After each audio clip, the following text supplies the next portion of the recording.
பூட்டி மண்ணில் உழைக்கும் நம்ம உழவர்க்கெல்லாம் முதல் வணக்கம். மாட்டுக்கும் மண்ணுக்கும் கதிரவனுக்கும் நன்றி சொல்லும் எங்க கொண்டாட்டம் தான். பொங்கல் பொங்கல் இப்போது இங்கே ஆட்டம் தான் போடும். பொங்கல் பொங்கல் போகிக்கு பொங்கல் கொண்டாட்டமா நாங்க இருப்போம்.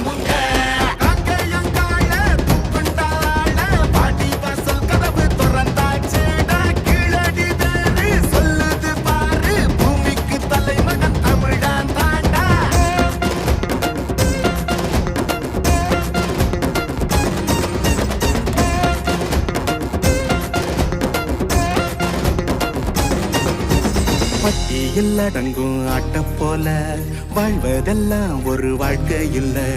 வெட்டியா சுத்துற வேலை இல்ல, கொடி கட்டித்தான் பறக்கணும் வானத்துல.